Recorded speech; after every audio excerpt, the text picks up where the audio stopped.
What's up, guys? You're welcome to another video.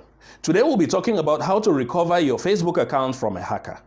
If you enjoy mobile related content like this one, please click the subscribe button that is below this video so you won't miss out on all the useful content that I'll be sharing in this video and in subsequent videos as well. So let's jump right in.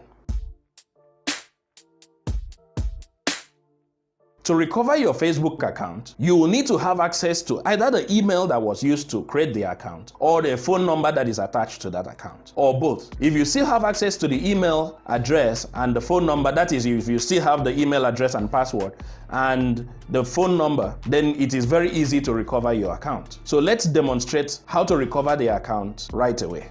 Now, to do this demonstration, we are going to jump into a Facebook app. I'm going to attach a screen recording right here. Go into the Facebook app, tap on forgotten password. Once you tap on forgotten password, it's going to look for existing email addresses in your device. If the email address is listed here is not the one you are looking for, you can say not you, you can click on that button, not you, and it will take you to this other screen where you can either use the phone number or the email address to search for the account that was hacked. Once you type in the phone number, well, you can still search by email address, and you click on find your account. Now, it finds the account and it displays it here. Once it is able to identify the account that is attached to that email address, you can tap continue. A code has been sent to the attached email address, and once you retrieve the code from the email address, you type it in here. It's going to enable you to reset your password.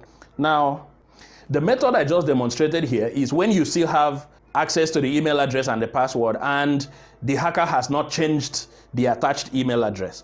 If the hacker has changed the attached email address, you have to search for the Facebook account with your name. Once you're able to get the Facebook account with the name that you search for, in a case where the hacker has already changed the attached email address and probably the phone number, you have to now search with your name. And in this case, it's going to be on the laptop, not on the phone. You search with your name, it's going to show you your contacts, and you pick 3 trusted contacts, and Facebook is going to send a code to those people. And then when they send the code back to you, you can type in the code and Facebook will help you to recover your account. So if this video was useful, please share it with a friend. Smash the like button if you like it. Subscribe to the channel. I'm going to attach another video here. You watch this video also if it is relevant to your situation, and then we'll see you in the next video.